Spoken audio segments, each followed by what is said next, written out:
The biting wind, a relentless sculptor of the night, carried the scent of dry earth and distant industry across the border fence patrol zone at midnight. You stood there, a solitary sentinel, your breath misting into the frigid air, the chain-link barrier a skeletal grin against the moonless sky. Above, a single, baleful star pierced the velvet black, a pinprick of indifference in a world you knew was anything but. This desolate stretch, where the city's concrete ambition bled into forgotten wilderness, often served as your quiet confessional, a place to shed the day's grime before the next layer adhered. Each shift felt like another brick laid in the wall of your weariness, yet beneath the cynicism, a stubborn ember of purpose still glowed. Your gaze drifted over the rough ground, illuminated only by the stark, functional beams of the patrol lights. Here, the lines between what was legal and what was not blurred, much like the ethical boundaries you navigated daily. The city, a sprawling beast of glass and steel behind you, hummed with its hidden currents, its whispered deals, its silent betrayals. You understood its pulse, its sickness, the way power congealed and festered in its shadowed corners. The sharp, insistent vibration of your comms broke the quietude, a jolt back to the tangible. The voice, tinny and urgent, belonged to a dispatcher you barely knew, yet its tone carried the weight of an unwelcome dawn. Read, Councilman Thorne. His apartment. Code red. A sigh, heavy and unseen, left you. Thorne. His reputation, a tapestry woven with threads of public service and private avarice, preceded him. A code red for someone like Thorne meant more than just a simple incident, it was an earthquake in the city's carefully constructed edifice. You navigated the labyrinthine streets, leaving the stark, honest grit of the border zone for the manicured lawns and hushed affluence of the city's highest echelon. Each turn brought you closer to the heart of the beast, to the kind of trouble that wore a designer suit and spoke in hushed tones. Thorne's penthouse apartment occupied the top floor of a monolithic tower, a beacon of wealth against the urban sprawl. The lobby, usually a bastion of hushed elegance, now swarmed with uniformed officers, their grim faces reflecting the severity of the situation. The air crackled with a forced calm, a thin veil over the raw shock. You bypassed the initial fray, heading straight for the elevator, its polished brass doors a stark contrast to the grim reality waiting above. The ascent was silent, the hum of the machinery a prelude to the impending chaos. Stepping out, you were met with the controlled bustle of a crime scene. Forensic technicians moved with practiced precision, their gloved hands gathering invisible fragments of truth. A senior officer, his face a mask of weary authority, caught your eye. Read. Glad you're here, the senior officer said, his voice low, almost a growl. Looks like a robbery gone bad. Real bad. You offered a curt nod, your gaze already sweeping the opulent living room. Crystal chandeliers dripped like frozen tears from the high ceiling, casting fractured light upon an expanse of marble and rich mahogany. An antique Persian rug, an heirloom piece worth more than most houses, lay undisturbed, its intricate patterns mocking the violence that had unfolded. Councilman Thorne lay sprawled near a grand piano, an incongruous still life amidst the chaos. His eyes, wide and unseeing, stared up at the frescoed ceiling, reflecting nothing. A single crimson stain bloomed on his immaculate white shirt, a stark punctuation mark on the expensive fabric. The scene was staged, or at least, that was the immediate, unsettling whisper in your gut. What's the preliminary, you asked, your voice flat, devoid of the shock the others displayed. You'd seen too much to be surprised, only to be wary. Door was forced. Looks like a smash and grab, the senior officer supplied, gesturing vaguely towards the main entrance. The security system was overridden, a professional job. They must have startled him, and he put up a fight. You moved closer to the entryway, your eyes scanning the ornate front door. The lock mechanism was indeed mangled, a jagged tear in the polished brass. But the damage felt theatrical. Too neat in its destruction. No splintered wood, no frantic gouges, just a precise, brutal rending of the lock. A professional would be cleaner, or Messier in a truly desperate struggle. They were financial statements, neatly bundled. Still cataloging, but it looks like some valuables are missing from the study. Jewelry, a few antique pieces, the senior officer responded, his tone firm, already settling on the narrative. Standard MO for this kind of crew. Your eyes drifted to Thorne's hand. It lay open, palm up, a gold signet ring still gleaming on his ring finger. A heavy, expensive timepiece, its sapphire face glinting, remained securely fastened to his wrist. Odd. Most smash-and-grab crews, the ones you knew, went for the easy, visible score first. And the struggle, you pressed, your gaze returning to Thorne. His suit, though stained, wasn't rumpled. No torn lapels, no scuffed shoes. The room itself, despite the scattered papers, felt too orderly for a violent confrontation. A delicate porcelain vase on a pedestal nearby remained upright, untouched. The grand piano, too, pristine. The senior officer shrugged, a dismissive gesture. He was a big man. Probably a quick struggle. One good hit, and it was over. You knelt beside the body, careful not to disturb anything. The wound was precise, a single, deep puncture. Not a frenzied, desperate attack. This was deliberate. Your fingers brushed lightly against the expensive carpet near Thorne's head. No signs of a struggle here. No dislodged threads, no scuff marks. Your eyes narrowed, taking in the scene again, piece by piece. The forced entry that felt too clean. The untouched valuables on the victim. The lack of a true struggle in a room that should have been a vortex of violence. The senior officer's narrative, already forming a rigid frame around the incident, felt flimsy, like a house of cards in a rising wind. Reed, the senior officer's voice cut through your thoughts, a warning embedded in his tone. Stick to the facts. This is a simple robbery. Don't go looking for ghosts. But you saw them, didn't you? The shimmering outlines of a story not yet told, a truth buried beneath the obvious. The facts, as presented, were merely a facade, a carefully constructed illusion. Your gut, that old, cynical compass, spun wildly, pointing not to a random act of violence, but to something far more intricate, far more insidious. Thorne wasn't just a victim, he was a message. And you, Reed, were already reading between the lines. The tension in the room thickened, not just from the murder, but from the unspoken challenge that hung in the air. You knew, with a certainty that settled deep in your bones, that this was anything but simple. The words of your captain, a gruff, dismissive sound in the sterile precinct air, still echoed, a dull thrum against the keen edge of your intuition. You had seen the shimmering outlines of a story not yet told, a truth buried beneath the obvious.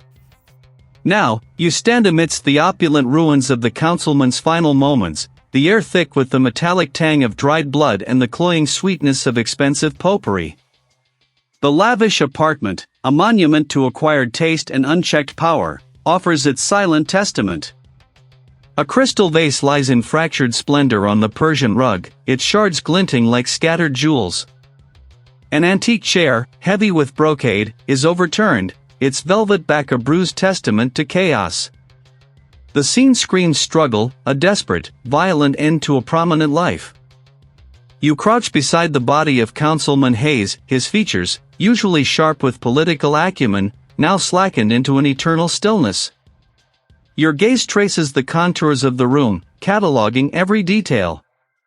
A colleague, the lead forensic technician, a man whose movements are as precise as his measurements, gestures towards the victim's head. Blunt force trauma, Reed. Seems he took a nasty fall after a struggle. Probably hit his head on the marble hearth. You nod slowly, your eyes absorbing the tableau. The official narrative, already forming, feels too smooth, too convenient. Your fingers, calloused from years of gripping cold steel and colder truths, hover over the councilman's expensive silk shirt. The collar, slightly askew, reveals a sliver of skin. And there it is, a whisper of a mark, almost imperceptible against the pallor of death. A faint, bruised line, barely breaking the surface, circling the throat like an ethereal necklace. Not deep, not violent enough to be the primary cause of death, but undeniably present. A ligature mark. Your breath hitches, a silent intake of the tainted air. This isn't a fall. This isn't blunt force trauma alone. Someone choked him, even briefly, before delivering the final blow. The struggle, the overturned chair, the shattered vase, a performance. A meticulously staged tableau designed to mislead. You straighten, the revelation tightening the muscles in your jaw. The forensic technician looks at you, a question in his eyes. Something off, Reed? Just. Observing, you murmur, your voice carefully neutral. You can't reveal your hand yet. The captain's words, the pressure for a swift resolution, are a heavy cloak you must wear. Any signs of forced entry? The technician shakes his head. None. Door was jimmied, but expertly. No damage to the frame. Back at the precinct, the sterile hum of fluorescent lights feels like a judgment. Inconsistencies. You're not chasing ghosts, are you? You meet his gaze, unwavering. Just doing my job, Captain. The scene has some anomalies. Anomalies? He scoffs, leaning forward, his eyes narrowing. A prominent councilman, dead in his home. Robbery gone wrong. It's a tragedy, but it's not a conspiracy, Reed. The city wants answers. Quick answers. Don't complicate this. Don't go digging for something that isn't there. His words are a thinly veiled threat, a reminder of the delicate balance you walk. There's a faint ligature mark on the victim's neck, you state, your voice calm, clinical.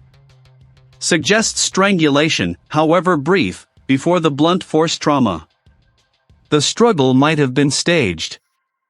The captain's face hardens. Forensics hasn't reported that.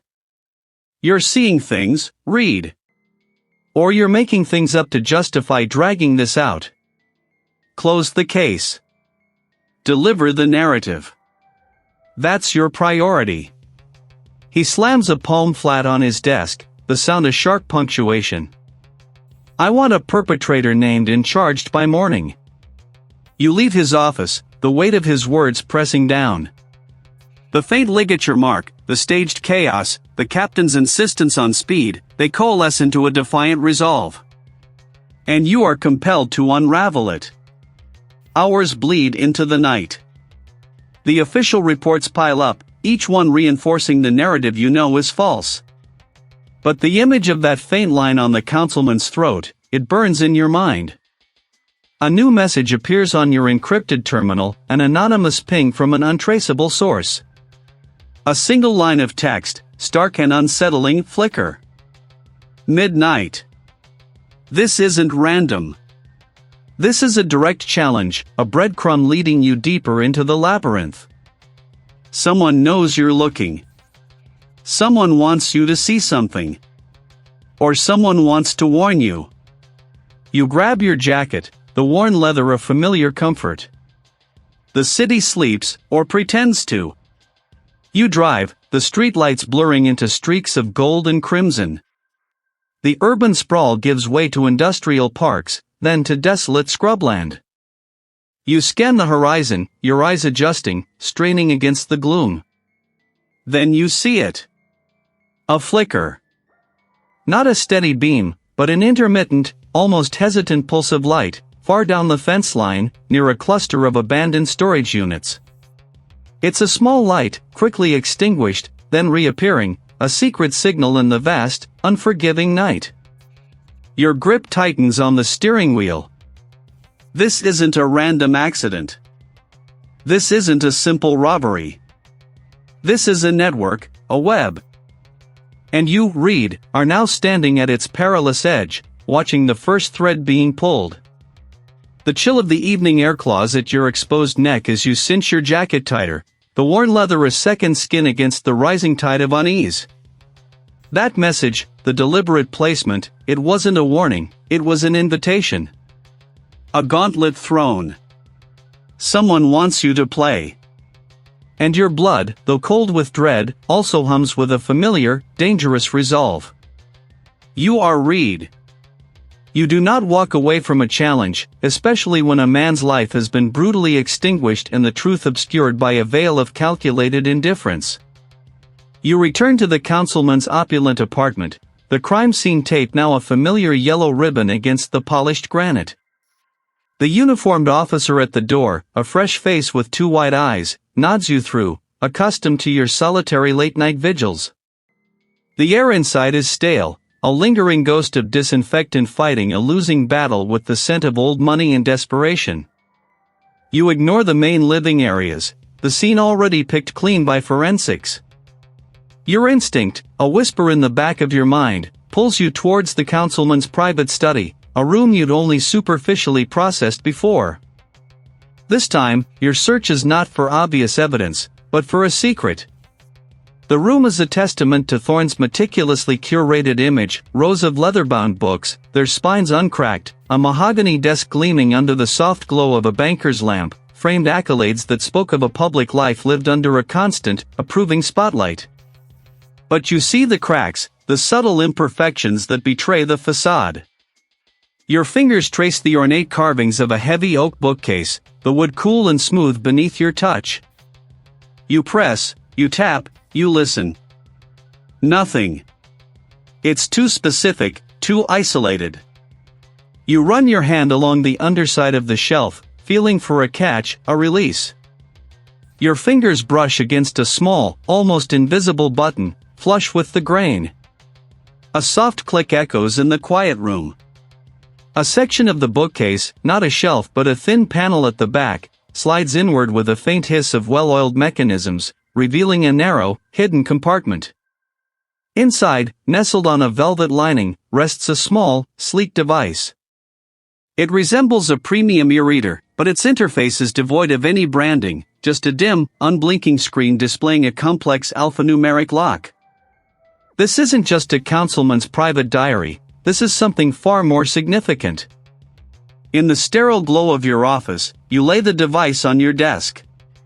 Get the technician down here, you instruct the desk sergeant over the secure line, your voice low and urgent. Tell them it's high priority. And discreet. The technician, a young woman with nimble fingers and an unnerving knack for digital archaeology, arrives within the hour. She works silently, her brow furrowed in concentration, connecting wires and running algorithms. The hours bleed into each other, the only sounds the soft clicks of her keyboard and the occasional sigh of the building settling. You watch her, a silent sentinel, fueling yourself with lukewarm coffee, the bitter taste a constant companion. Finally, after what feels like an eternity, a soft chime emanates from the device. The alphanumeric lock dissolves, revealing a single, unadorned entry. No flashy interface, no complex folders. The technician steps back, rubbing him tired eyes. It's a secure communication log, Reed. Highly encrypted. A staggering sum. And the location. It's not just a meeting, it's an illicit exchange, a transaction steeped in illegality. This is what the previous challenge was about. The hidden compartment, the encrypted device, it was all meant for you to find, to follow, but why? Is it a trap? A desperate plea for help from beyond the grave? Or a calculated maneuver by the architect of Thorne's demise, drawing you into their web? You feel it then, a prickle on the back of your neck, a subtle shift in the air pressure of the empty precinct hallway outside your office. It's not a sound, not a sight, but a profound awareness. A fleeting scent of ozone. The hairs on your arms stand on end. You're not alone. Someone knows you found it. Someone is watching you. You've just stepped onto their chessboard, and the pieces are already in motion. You will be there. The labyrinth is calling, and you are already too deep to turn back. Thorn wasn't just a councilman, he was a conduit, a connection point in a circuit of shadow and gain. The wind, a phantom breath, whips dust across the cracked asphalt, carrying the faint, metallic scent of ozone and the distant hum of unseen machinery. The air is thick with the weight of unseen transactions, a palpable residue of urgency and fear. Here, the border fence itself looms, a jagged scar against the bruised sky. There are no fresh tire tracks, no discarded wrappers, no obvious footprints in the hard-packed earth. Too clean. Too perfectly erased. But then, a subtle anomaly catches your eye, a faint impression, not of a boot, but of a specialized tread, barely visible in a patch of softer soil near a culvert. Not a standard patrol vehicle. Something heavier, perhaps, or modified. You kneel, brushing away loose grit, to reveal a small, tarnished silver charm, shaped like a bird in flight. An unusual piece, not something easily dropped by chance. A calling card, perhaps, or a forgotten token. The silver charm, now resting on your desk, seems to hum with unspoken questions. You need to re-examine the councilman's personal effects, specifically the encrypted data drive found hidden in his study. It was a crucial piece, a potential key to the network Thorn had woven. I need the Thorn file, you tell the evidence custodian. A stoic veteran whose face rarely betrays emotion. Specifically, the encrypted drive and the ledger recovered from his safe. The custodian, without a word, turns to the steel shelves, his movements practiced and precise. He scans the labels, his finger tracing lines of inventory. A minute stretches, then two. His brow furrows, a rare crack in his impassive facade. He checks again, more frantically this time, pulling out trays, sifting through plastic bags. That's not right, he mutters, his voice a low rumble. The drive should be here, and the ledger. They're both logged. He checks the digital manifest, tapping keys with growing agitation. Says here they were returned to case file storage. But they're not in the physical file. And they're not in the overflow. He looks at you, a flicker of genuine confusion in his eyes. They're gone, Reed. Both of them. Misplaced. A convenient word for vanished. This wasn't a simple oversight. This was a deliberate act. The evidence, the very threads you needed to pull, were being systematically snipped. You pivot, your mind already racing to the next lead, the building attendant at Thorn's lavish apartment complex. A crucial witness. You dial the number you have for him, but it goes straight to voicemail. You try again, and again, the automated message a mocking chorus in your ear. Growing impatient, you drive to the complex yourself. The concierge, a young, nervous woman, informs you that the attendant hasn't shown up for his shift in 2 days. He just stopped coming, she explains, wringing her hands. No call, no notice. His apartment is empty. The missing evidence, the vanished witness. Someone was actively sweeping the board clean. And the speed with which it was happening suggested an insider. Back at your desk, you attempt to access the internal departmental records on Thorn's known associates, a standard procedure for any high-profile investigation. You type in your credentials, but the system flashes an error message, access denied. Your usual access, the one granted to you for years, was revoked. His smile doesn't reach his eyes. Budget cuts, you understand. We're streamlining access. Too many cooks in the kitchen, so to speak. This case, it's sensitive. We need to keep a tight lid on information flow. He pauses, his gaze unwavering. Consider your focus narrowed. Read. Stick to the primary crime scene analysis. Leave the broader implications to those with the appropriate clearance. The words hang in the air, a thinly veiled threat, a clear demarcation. The cover-up wasn't just external, it had seeped into the very foundations of your department. The labyrinth, it seemed, had no exit. Your colleagues, the people you worked alongside, were now potential obstacles, or worse, complicit. But beneath it, a spark ignites. A determined, unyielding fire. If they wanted to play dirty, you would simply have to get your hands dirtier. Its corruption, once a whisper in the shadowed alleys, now roared in the hollow chambers of your own department.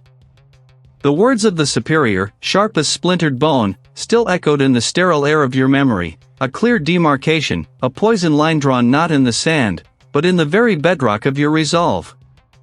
The labyrinth, you now understood, was not merely a path to be navigated, it was a living entity, its walls shifting, its exits dissolving, always drawing you deeper into its toxic embrace.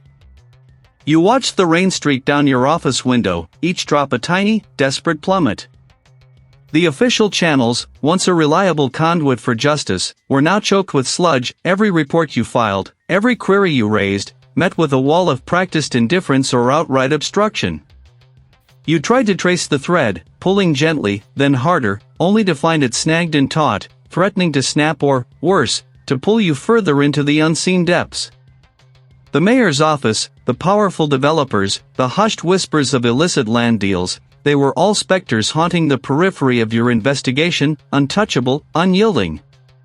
Frustration, a raw, gnawing thing, settled deep in your gut. You couldn't fight an invisible enemy with visible tools. The rules of engagement had changed, and clinging to them would mean certain defeat. You needed a different kind of weapon, a different kind of ally. Your mind, a relentless engine of logic even in despair, turned to an unlikely name, a figure often scorned by the establishment, but whose reputation for unearthing buried truths was legendary, the investigative journalist. The decision solidified, cold and resolute. You knew the risks. Associating with the journalist was a professional death sentence, a public declaration of war against the very institutions you had sworn to uphold. But what was honor if justice lay suffocating beneath a pile of lies? You moved with a quiet urgency, leaving no digital trace, no paper trail. A burner phone, a cryptic message left with a source, a coded rendezvous point chosen for its desolation and lack of surveillance. The chosen hour arrived, a suffocating blanket of midnight. You drove your unmarked sedan through the city's skeletal industrial zones, past hulking warehouses and abandoned factories, their windows like vacant eyes. The massive fence, a skeletal spine against the bruised sky, stretched into the infinite blackness, its barbed wire glinting like a predator's teeth. The wind, a mournful lament, whistled through the gaps, carrying dust and the faint, rhythmic thrum of unseen machinery. A few minutes later, the beam of a flashlight cut through the gloom, then dimmed to a faint glow. It was the journalist, their face obscured by the low brim of a baseball cap, their posture radiating a nervous energy. You stepped out of your car, the crunch of gravel beneath your boots the only sound in the desolate quiet. You're a brave fool. Your gaze sweeping the desolate perimeter, searching for any sign of unwelcome attention. I have something. Or rather, I have nothing, and that's the problem. You laid out the fragments of your investigation, the inconsistencies at Thorne's apartment, the sudden stonewalling from your superiors, the veiled threats. You spoke of the city councilman's last days, his sudden interest in a controversial waterfront development project, the rumored meeting with a powerful land baron. You presented the pieces, scattered and seemingly disconnected, like shards of a broken mirror. The journalist listened, a silent, intense presence, occasionally nodding, sometimes scribbling a quick note in a small, weathered notebook. When you finished, the silence stretched, heavy with unspoken implications. Thorne wasn't the first, the journalist finally said, their voice now laced with a grim certainty. and he won't be the last. There's a pattern, read. A subtle one, but it's there. 2 years ago, a mid-level zoning official, found dead in his home, ruled an accident, carbon monoxide leak. 6 months before that, an environmental auditor, heart attack, sudden and severe. Both of them, at critical junctures, were blocking or questioning permits for the same consortium of developers. The same names keep resurfacing: Sterling Group, Meridian Holdings. Their front companies, shells, all ultimately leading back to the same political power broker, the one funding half the campaigns in this city. The journalist corrected, their voice dropping even lower, an urgent rasp. It's a systemic takeover. Land grabs, rezoning for luxury developments, displacing entire communities. Thorne's death was no isolated incident, no simple homicide. It was a calculated move in a much larger, more sinister game. The labyrinth wasn't just a department-wide cover-up, it was a citywide conspiracy, its tendrils reaching into every corner of power, its roots nourished by greed and fear. I have files, the journalist continued, names, dates, shell corporations. It's circumstantial, mostly, but when you put it all together, it paints a very clear picture. The official channels were poisoned. Your colleagues were compromised. The stakes had just been raised, exponentially. You were no longer just investigating a murder, you were fighting a war for the soul of the city, and the enemy was everywhere. You stood beside the journalist, your gaze fixed on the skeletal wires stretching into the dark, a stark line against the pale glow of the city's distant sprawl. The weight of the city's silent corruption pressed down, a suffocating blanket. Official channels were indeed poisoned, your colleagues compromised, but here, in this desolate expanse, a new, desperate path had begun to unfurl. He's the key, the journalist murmured, his voice a low rasp against the wind's howl. The councilman's chief of staff. He reached out, scared. Said he found something, a shadow ledger, implicating figures far beyond the councilman. He wants out, wants to talk. I set up a meet. A jolt of something akin to hope, sharp and unexpected, pierced through the weariness in your chest. A chief of staff. Someone deep inside, not just an observer. You felt the pieces clicking, an intricate mechanism beginning to turn. The inconsistencies at the initial crime scene, the suspicious accidents that followed, they coalesced into a clearer shape, pointing not just to a cover-up, but to a vast, predatory enterprise. This chief of staff, this nervous informant, could blow it all open. Where, you asked, the word clipped, urgent. The old clock tower square. Tomorrow, just after noon. He'll be near the fountain, wearing a faded blue scarf. The journalist looked at you, his eyes reflecting the distant city lights, sharp with a shared, perilous resolve. He's terrified. Doesn't trust anyone official. You nodded, the plan forming rapidly in your mind. This was it. The link. You could feel it, a rising tide of determination chasing away the cynicism that had long been your companion. This wasn't just about the councilman anymore, it was about the rot at the city's core, and you were about to expose a vital artery. The desolate outer perimeter, then the gradual return to the familiar, deceptive hum of the urban heart. Your mind raced, connecting the dots, the councilman's last known meetings, the sudden transfer of certain public funds, the quiet shift in a zoning proposal that had seemed innocuous at the time. This wasn't just a political network, it was an economic one, a parasitic entity feeding on the city's infrastructure. The air was thick with the scent of roasted nuts and exhaust fumes. You moved through the crowd, a phantom in the periphery, your eyes scanning for the telltale faded blue scarf. Every face was a potential contact, every movement a possible sign. Your heart, usually a steady drum, beat with an uncharacteristic intensity. This was the moment. The culmination of weeks spent sifting through lies and half-truths. You spotted him then. A man of medium height, his shoulders hunched, his head bowed. He glanced around nervously, his movements tight, constrained. He was clearly looking for someone, likely the journalist, or perhaps you, though he wouldn't know your face. He clutched a worn leather satchel to his chest, as if it contained the very secrets of the universe. A sudden, sharp report cracked through the midday din. It wasn't loud enough to be a firecracker, too crisp for a car backfiring. You saw it then, a grotesque ballet of physics, the man in the blue scarf spun, a crimson bloom appearing on his chest, expanding with horrifying speed. The satchel fell from his grasp, spilling papers across the damp cobblestones. Before anyone could fully process the sight, a second shot rang out, clearer this time, cutting through the sudden stillness. He collapsed, a crumpled heap by the fountain, his blue scarf now a morbid contrast to the spreading pool around him. Chaos erupted. Screams tore through the air. People scattered, a panicked flock, pushing and shoving, their faces contorted in horror. You stood frozen for a beat, the scene burning itself into your memory, the scent of gunpowder suddenly acrid on the breeze. Your target. Your lead. Gone. Just like that. This wasn't a trap for you, it was a message.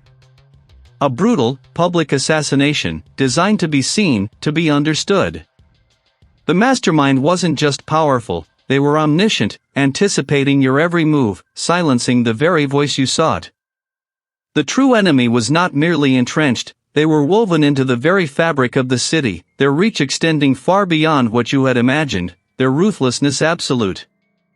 The game had just escalated, turning from a hunt into a terrifying, solitary struggle for survival against an unseen, all-powerful foe. The plan, a brittle blueprint drawn in the mind's eye, demanded a descent.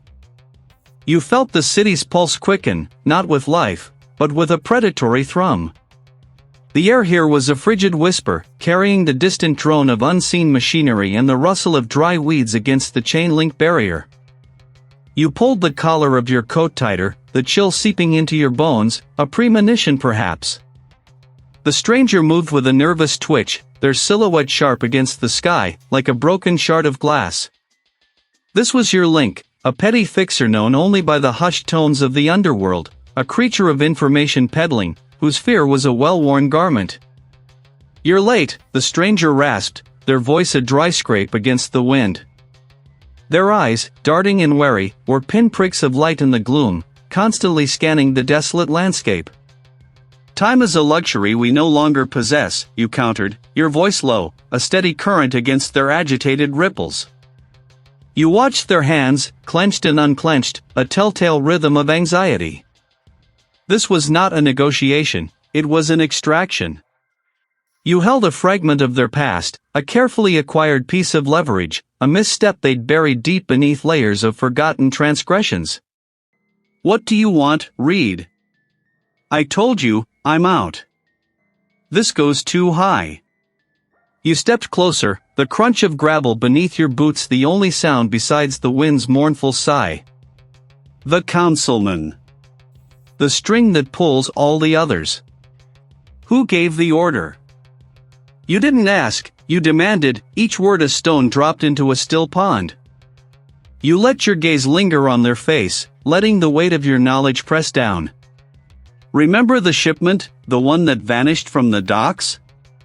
The one that could put you away for a very long time?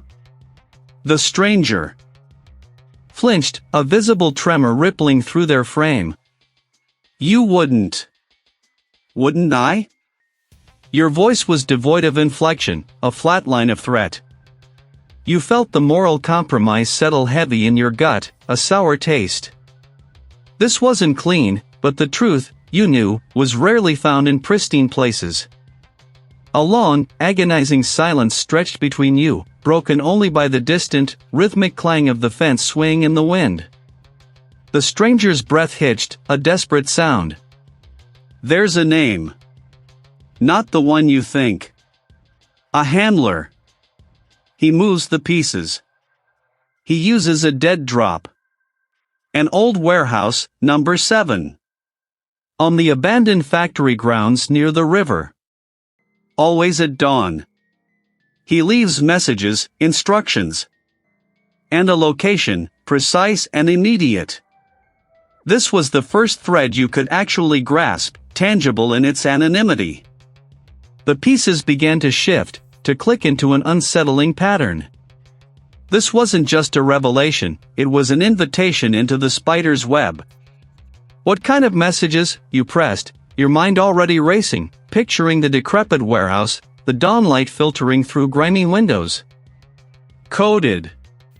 Old ciphers. Only his people understand them. He's meticulous. Paranoid. He trusts no one. The stranger's eyes were wide now, reflecting the fear that had finally broken their resolve. You won't find him there, read. Only the messages. And you won't understand them. That's my problem. You fixed them with a hard stare. Our business is concluded. Forget we met. You watched them disappear, a fleeting specter swallowed by the night. This was the true face of the conspiracy, not a single puppet master, but a complex, coordinated effort. You arrived at your apartment building, the familiar brick facade offering no comfort. Your hand instinctively went to the holster at your side. The lock, untouched, yielded with a soft click. Your apartment, once a sanctuary of ordered chaos, was now a violent tableau of disruption. Drawers lay overturned, their contents spilled across the floor like discarded secrets. Books had been ripped from shelves, their pages splayed and torn.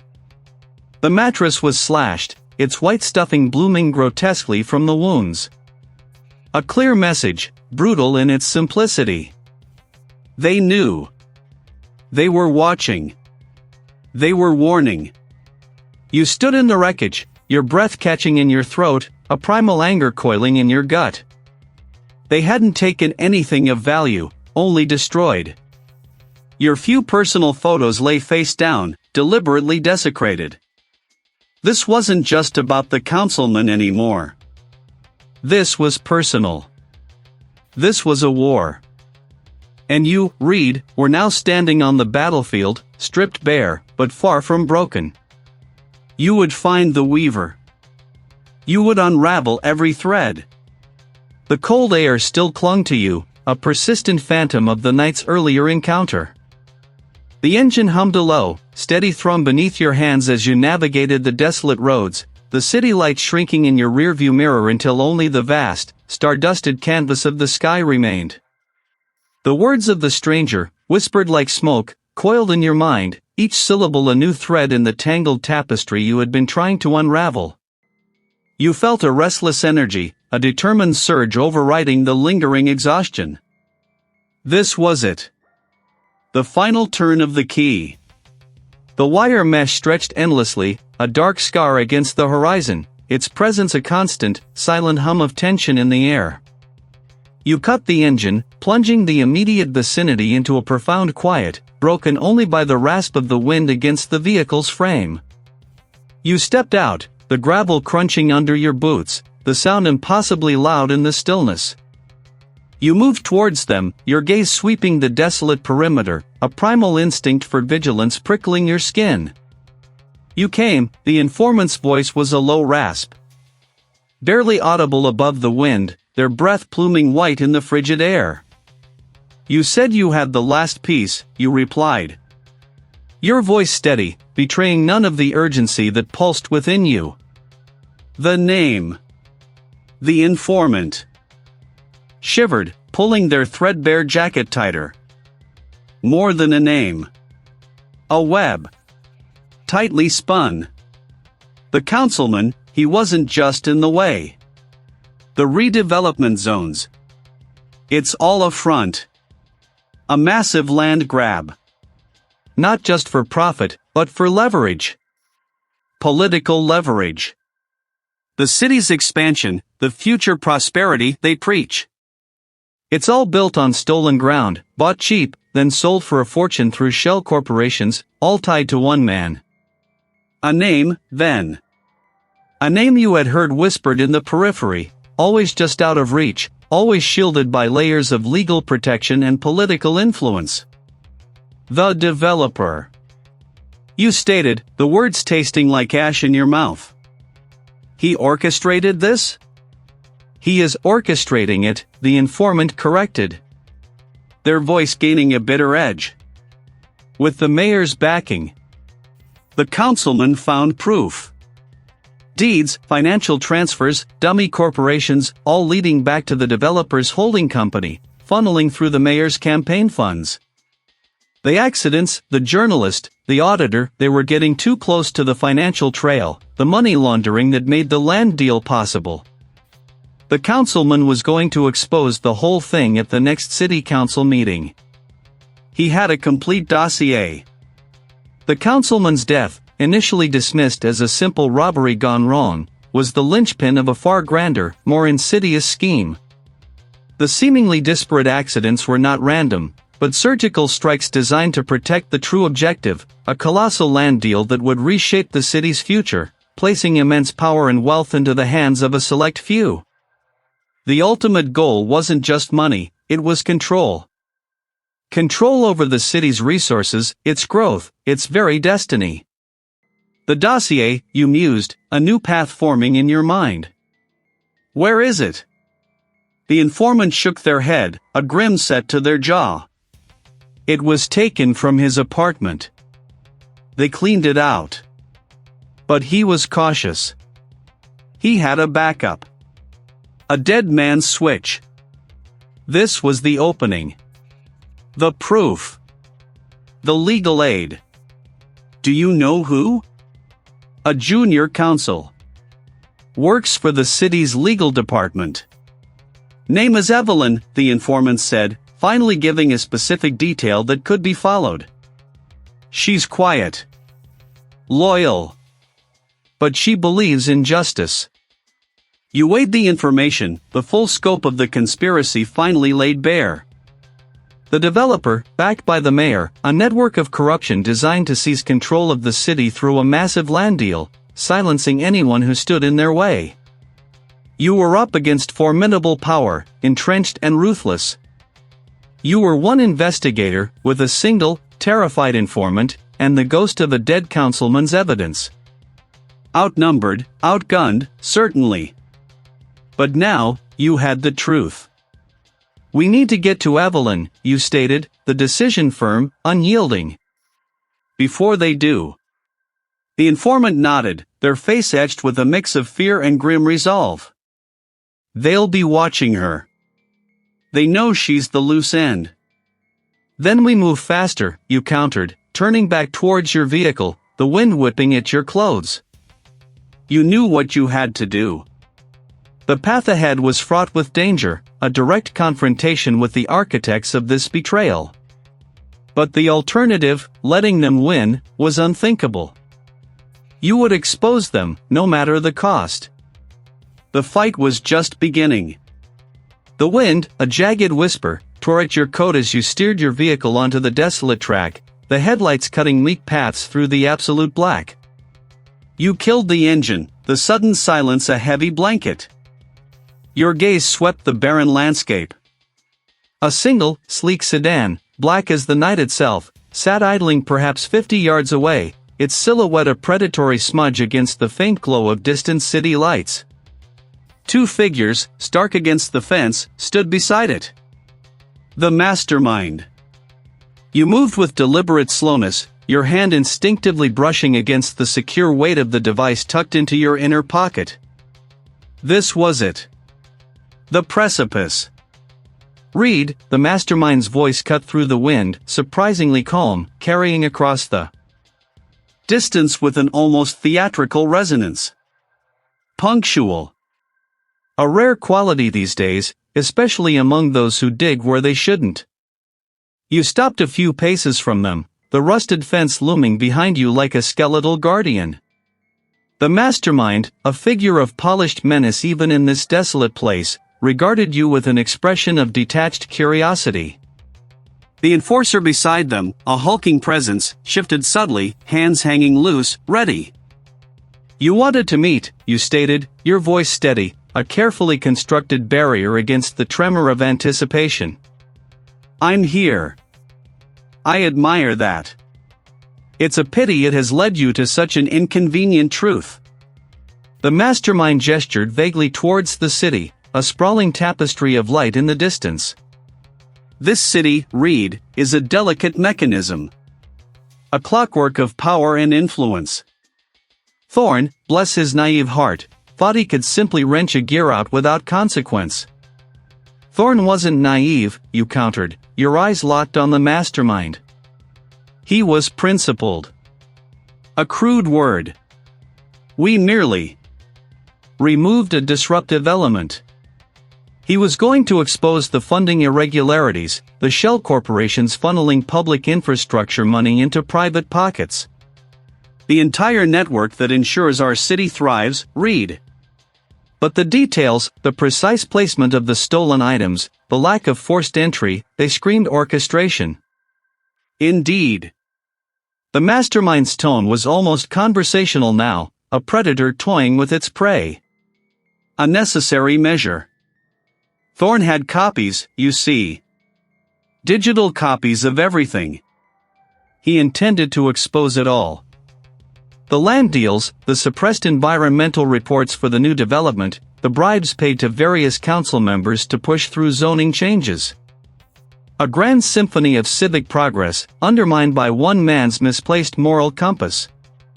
The words hung in the air, heavy with the weight of the city's rot. The full, unvarnished truth, spoken directly from the architect of the conspiracy. Thorn wasn't just murdered, he was sacrificed on the altar of greed and power. Thorn had a dead man's switch. How quaint. And you believe you can activate it from here? Not me, you clarified, your fingers already moving, a practice dance, pressing a sequence of buttons on the small, rugged device in your hand. Thorn's final message. Encrypted, time-locked, and now, thanks to a very capable colleague working remotely, broadcast live.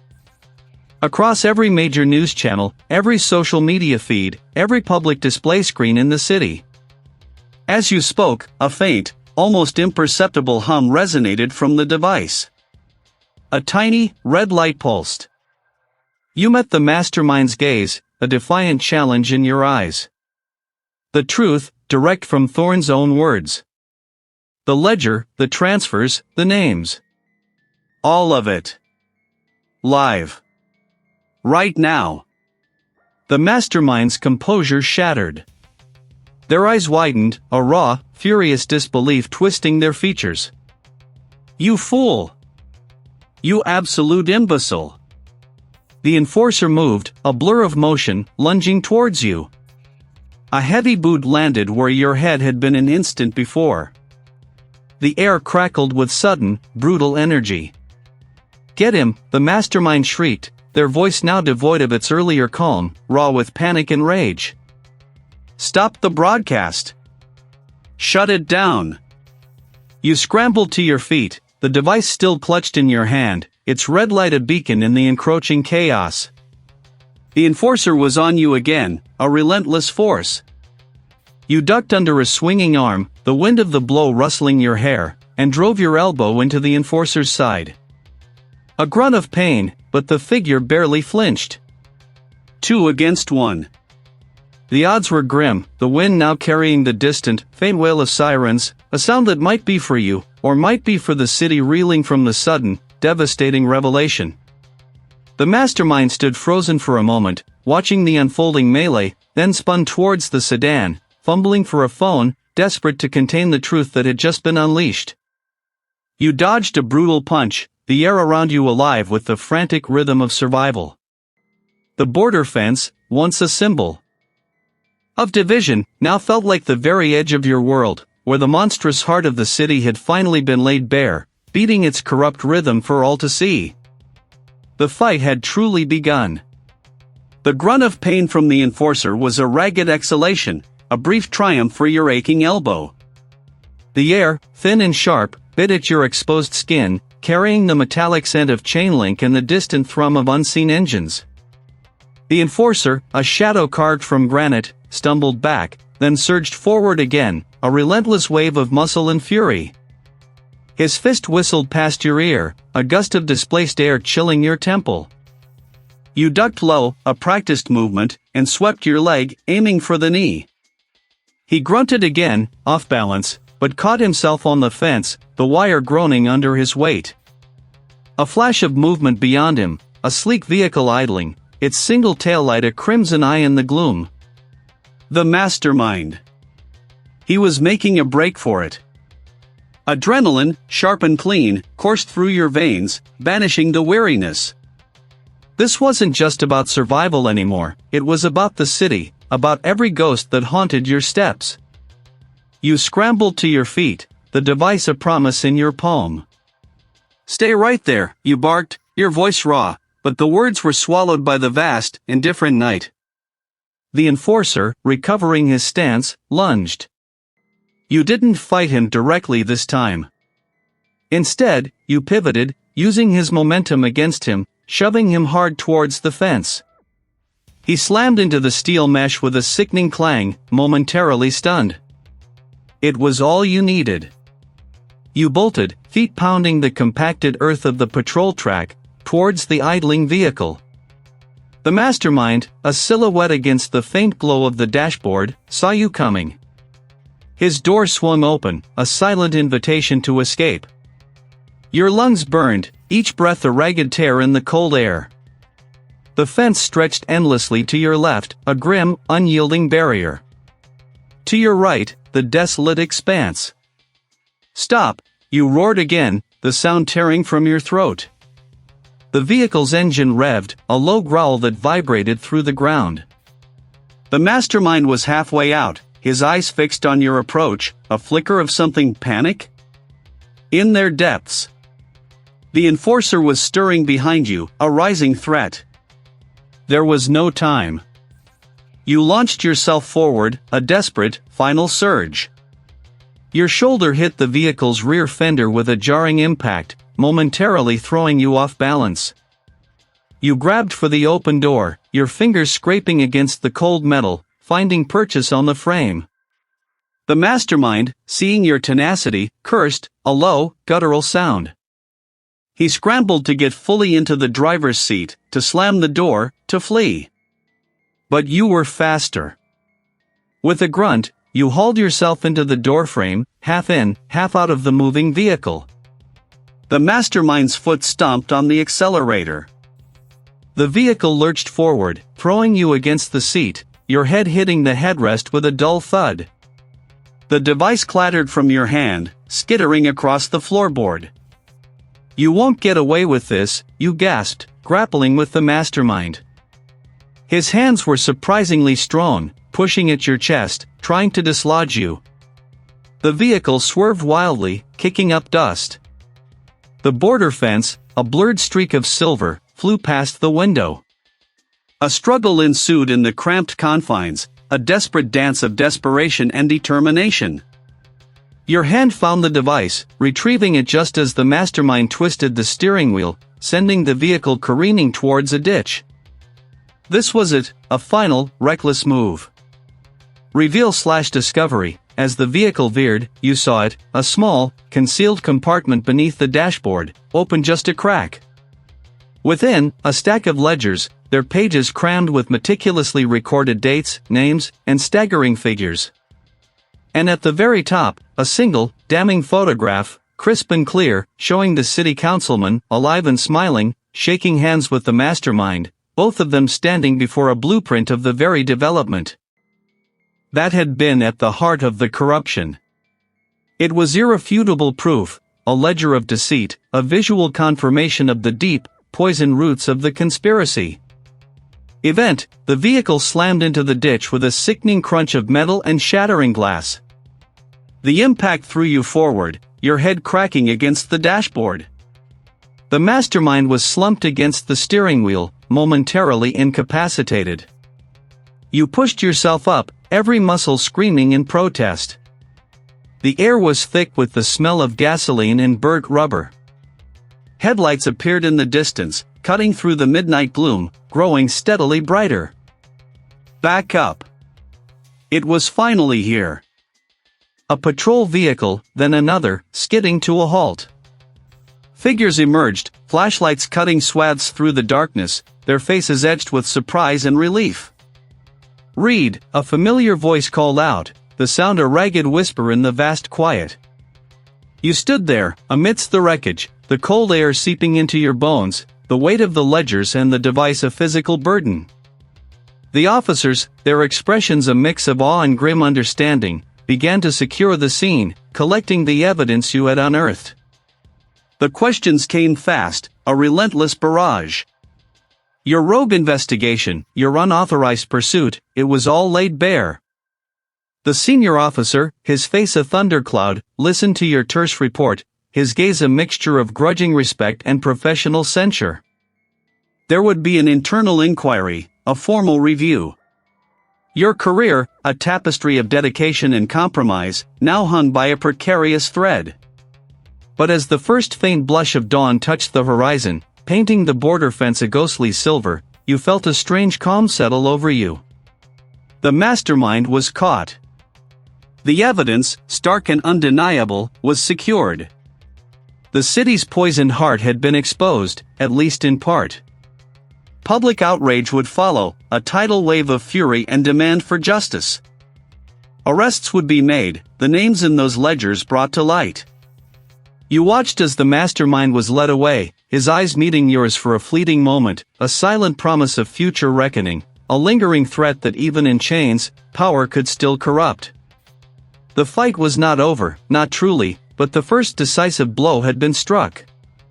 The long, hard path to true resolution had only just begun. The ragged exhalation from the enforcer, a choked gasp against the cold, was a small, sharp victory. Your aching elbow throbbed, a counterpoint to the insistent pulse of the small device still clutched in your palm. The air, thin and sharp, bit at exposed skin, carrying the metallic tang of the fence and the vast, empty promise of the unseen territory beyond. He lay still, a heap of dark fabric against the gravel, his breath a shallow rasp. You stood over him, the weight of the device in your hand feeling heavier than the pistol holstered at your hip. This was it. The final, desperate struggle for the truth. You knelt, fingers fumbling for the restraints in your pocket, securing his wrists with practiced, weary efficiency. You were alone with the consequence of your actions, the quiet triumph, the grim resolve. The next hours blurred into a sequence of hushed voices, official forms, and the sterile glow of a secure room within the precinct. The device, once a clandestine flicker in your hand, now rested on a forensics table, its secrets slowly unspooling under the meticulous gaze of a technician. You watched, a silent sentinel, as the data streamed across a monitor, encrypted files, voice recordings, schematics of financial transactions that formed an intricate spiderweb across shell corporations and offshore accounts. The reveal was not a single, explosive moment, but a slow, creeping dawn. The initial homicide, a meticulously staged affair, was merely the first domino. The accidents that followed, the pressure applied to witnesses, the carefully placed misdirections, all orchestrated by a single, powerful figure, the very individual who had championed urban renewal projects and sat at the apex of the city's governance. The web of corruption stretched far wider, encompassing contractors, zoning officials, and even a few of your own colleagues, blinded by ambition or fear. The name, when it finally surfaced from a decrypted audio file, was no surprise. The city manager. His voice, calm and authoritative, laid bare the callous disregard for human life, the cynical calculus of power and profit. The days that followed were a maelstrom. The city, once complacent in its assumed integrity, reeled under the shockwaves. There were closed-door meetings, furious denials, and then, the undeniable weight of evidence, unassailable and damning. Your words were precise, devoid of emotion, a clinical recitation of facts that had torn your world apart. Now, weeks later, the dust has begun to settle, though the tremors still ripple through the city's foundations. The case is closed, the main players incarcerated or awaiting trial. Justice, in its slow, grinding fashion, has been served, but the cost. You trace the faint scar on your temple, a memento from a late-night encounter in a forgotten alley.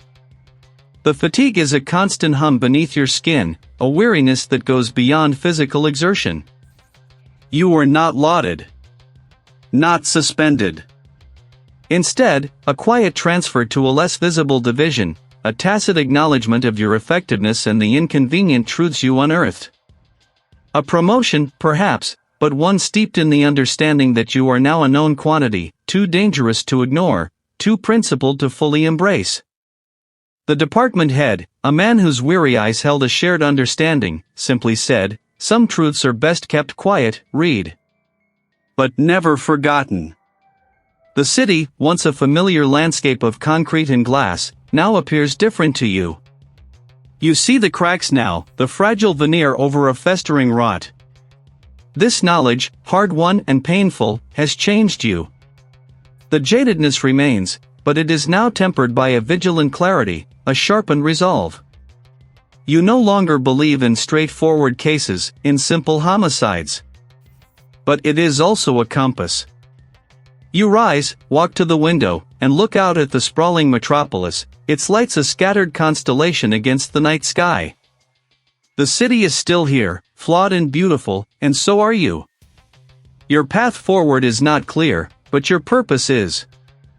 You are a sentinel now, not just of the law, but of the deeper, unseen currents that shape its fate. The scars are there, a testament to the fight, and the wisdom, a quiet fire, burns within. You will watch. You will listen. And next time, you will be ready.